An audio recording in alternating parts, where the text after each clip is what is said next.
Niliyesimama mbele yenu ni dada yenu, ni mama yenu, ni binti yenu, ni kijana wenu, ni mfanyakazi wenu mliyenituma kusimama kwa nafasi ya udiwani na mkanichagua. Na leo tumekuja kutamka neno asante kwenu, mimi pamoja na mheshimiwa mbunge, kwa niaba pamoja na mheshimiwa rais. Kwa kuwa nimesimama mbele yenu, ninasema nipige magoti kwa maana ya shukrani, maana sisi Wasafa tumezoea kupiga magoti kwa kusema asante. Mwenyezi Mungu awabariki kwa kura nyingi mlizotupatia tarehe ile ya uchaguzi. Mungu wa mbinguni awabariki sana. Baada ya kutoa shukrani za uchaguzi wa tarehe 29, mheshimiwa mbunge, wananchi hawa wana imani sana na sisi na ndio maana wakatupatia kura nyingi. Mheshimiwa mbunge, wananchi wa kata Mshewe, ninaomba niingie moja kwa moja kuwazungumzia kwa sababu mimi ndiye spika yao kwako. Na wewe ukiwa mbele yangu, mheshimiwa, na wewe najua utapeleka kwa mama yetu Daktari Samia Suluhu Hassan. Mheshimiwa, watu hawa wanatamani sana kuona hii barabara inatengenezwa lami, maana ilikuwa ndo kipaumbele chao. Mheshimiwa mbunge, lakini wananchi hawa wana imani sana na sisi. Wanatamani hii kata ya Mshewe waone kitu cha tofauti kipindi cha miaka 5. Hasa wanatamani kuona hata wanapata kituo cha afya, kwa sababu wananchi hawa wameoga vumbi nyingi sana kusababishwa na haya magari yanayopita kwa kasi kwenye eneo hili la kata Mshewe yakienda kubeba makinikia eneo la mkoa wa Songwe. Hivyo mheshimiwa, wameoga vumbi sana hawa watu. Wanatamani kupata kituo cha afya ambacho kitakuwa tumefanya kitu cha tofauti. Mimi na wewe pamoja na mheshimiwa Daktari Samia Suluhu Hassan. Mheshimiwa mbunge, nimesimama mbele yako. Wananchi hawa kwanza kabisa wanaishukuru serikali yao baada ya kuchaguliwa, na mimi sikusubiri, nikaenda kwa mkurugenzi mheshimiwa, nikazungumza naye akatupatia shilingi milioni 30 kwa ajili ya ujenzi wa hosteli pale shuleni ili kuepusha utoro usiokuwa na lazima kwa watoto wetu, hususan watoto wa kike. Hivyo milioni 30 zimefika kwenye kata hii na zimeendelea ujenzi ambao ni ujenzi wa hosteli pale, ikiwa ni madirisha, singbodi pamoja na marumaru, na ujenzi unaendelea. Mheshimiwa mbunge, mheshimiwa mbunge, pamoja na ujenzi huo ambao upo, wanakata ya Mshewe wanategemea kuendelea na michango kwa ajili ya ujenzi wa choo cha hostel. Choo hicho mheshimiwa, tunategemea kesho engineer atafika kutuonyesha mazingira vizuri ya eneo lile kwa ajili ya ujenzi uweze kuendelea haraka sana, maana ni kazi ya dharura kwa ajili ya kujenga hicho choo, ambayo tunakadiria kwamba tungepata shilingi milioni 5 zingeweza kutusaidia kusukuma ili kujenga miundombinu kwa ajili ya choo hicho cha hostel. Mheshimiwa, kwa sababu huo ni mchango wa wananchi na wewe ni mwananchi katikati ya wananchi wa kata ya Mshewe, najua leo mheshimiwa utatamka jambo mbele ya wananchi wa kata ya Mshewe. Pamoja na hii barabara kubwa nilizungumza, tunatamani iwe ya lami.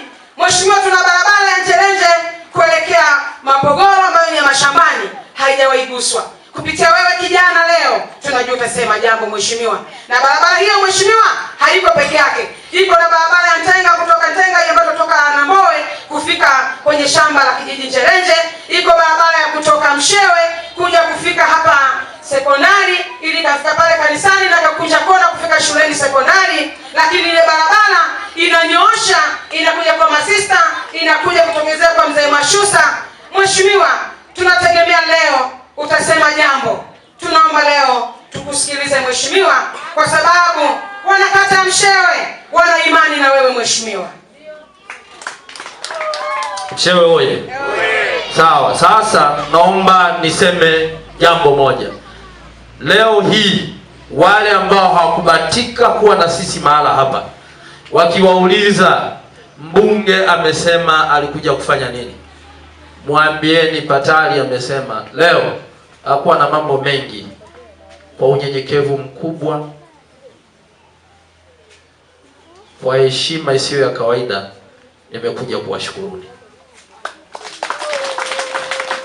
kwa kunipa kura nyingi za heshima tarehe 29 Oktoba mwaka 2025. Ndugu zangu, sio jambo la kawaida, ni jambo kubwa. Yaani katika watu wote, lakini Mshewe nyinyi hamstahili kuwa na mashaka hata kidogo. Mshewe oye! Nina deni kubwa sana na nyinyi. Nataka niwaambieni, hamkukosea na wala hamtajutia. Ndugu zangu, nichukue fursa hii pia kuwashukuruni kwa ajili ya kumpa kura nyingi za heshima zilizomwezesha Mheshimiwa Rais wa Jamhuri ya Muungano wa Tanzania kuwa rais. Kura zile mlizozitoa hapa Mshewe hazihesabiki. Ndio maana nimepita kwenye jimbo hili la Mbeya vijijini kwa ajili ya kutoa salamu hizi. Lakini washukuruni, hapa mlinipatia dada Maili. Mimi namuita Esita, mmefanya jambo kubwa, na hapa mimi nina sikio langu bora kabisa. Na huyu mheshimiwa diwani Esita, diwani mnaye Mshewe oye! Amewasilisha changamoto. Sasa swala la choo, kwanza tushukuru na tumshukuru Mheshimiwa Rais wa Jamhuri ya Muungano wa Tanzania Daktari Samia Suluhu Hassan. Pale Mshewe ametuletea milioni 30 kwa ajili ya hostel. Tupige makofi kwa ajili ya hilo. Muombaji anayefanikiwa ni yule anayeshukuru kwa kidogo anachopokea mara zote. Uongo kweli? Sasa kuna choo pale. Choo nacho tumuombe Daktari Samia. Kwanza tuanze na mfuko wa jimbo, wiki ijayo peleka fedha pale milioni 2,500,000. Sawa? Nimeahirisha, peleka milioni 3. Maana nilinong'oneza peleka milioni 3, wapeleke milioni 3. Mungu akubariki baba. Hii naisimamia mimi mwenyewe. Hii iko chini ya mbunge. Wiki ijayo zitaletwa fedha pale milioni 3 na nimemwelekeza huyu ndo mratibu wa mfuko alete hizo fedha. Ukisoma ilani ya Chama cha Mapinduzi 25-30, moja barabara, tuna barabara nzuri sana ambazo tumepewa,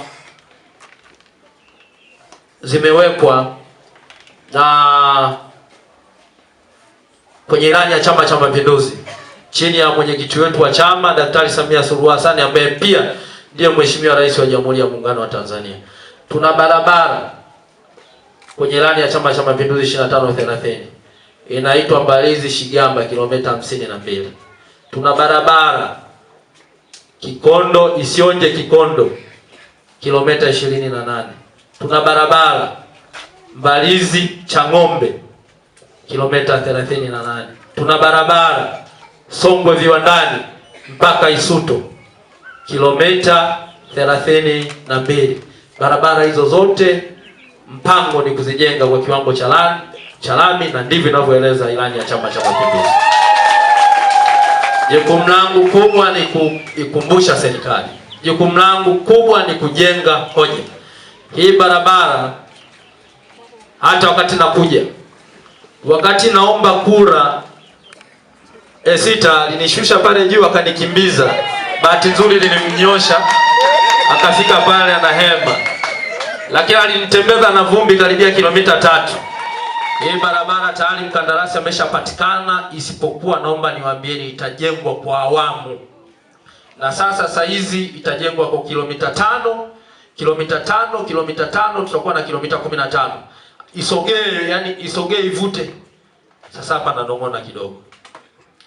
Isogee ipite kwenye kata yetu ya Mshewe. Si ndio? Alafu hizo zingine taratibu, na ndo mazungumzo niliyofanya na meneja wa TANROADS.